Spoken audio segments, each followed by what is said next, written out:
Ranji trophy semi ഫൈനലിൽ എത്തി നിൽക്കുകയാണ്. ഇത്തവണ സെമിയിൽ കേരളമുണ്ട് എന്നതാണ് മലയാളികൾക്ക് സന്തോഷം നൽകുന്ന കാര്യം. 2018-19 ശേഷം ആദ്യമായിട്ട് രഞ്ജി ട്രോഫി സെമി ഫൈനലിൽ എത്തുന്ന കേരളത്തിന് ഗുജറാത്താണ് എതിരാളികൾ.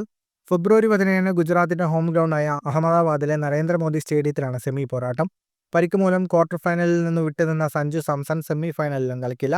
എന്നാൽ താരത്തിന്റെ അഭാവം കേരളത്തിന് വലിയ വെല്ലുവിളിയാകില്ല എന്നാണ് വിലയിരുത്തൽ.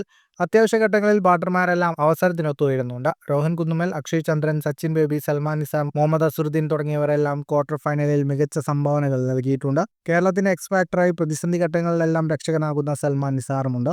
നിലവിൽ 9 മത്സരങ്ങളിൽ നിന്ന് 83 ശരാശരിയിൽ 498 റൺസ് നേടിയ താരത്തിന്റെ മികവിൽ തന്നെയായിരിക്കും സെമിയിലും കേരളത്തിന്റെ പ്രതീക്ഷകൾ. ഈ സീസണിൽ സഞ്ജു സാംസണ് രഞ്ജി മത്സരങ്ങളിൽ കാര്യമായ സംഭാവന നൽകാൻ കഴിഞ്ഞിരുന്നില്ല. സയ്യിദ് മുസ്താഖ് അലി ട്രോഫിയിലും കേരളത്തിന് വേണ്ടി പാടണിഞ്ഞിരുന്നുവെങ്കിലും മികവ് പുലർത്താനായിരുന്നില്ല. വിജയ് ഹസാരെ ട്രോഫിയിൽ നിന്നാകട്ടെ വിട്ടു നിൽക്കുകയും ചെയ്തു. ഗുജറാത്തും കടന്ന് ശേഷമുള്ള ഫൈനൽ കടമയും കടന്ന് കേരളത്തിന് കിരീടം നേടാനായാൽ 91 വർഷത്തെ രഞ്ജി ചരിത്രത്തിലെ കേരളത്തിന്റെ ആദ്യ കിരീടമാവുന്നത്. കൂടുതൽ ക്രിക്കറ്റ് വാർത്തകൾക്കും വിശേഷങ്ങൾക്കുമായി ചാനൽ സബ്സ്ക്രൈബ് ചെയ്യൂ.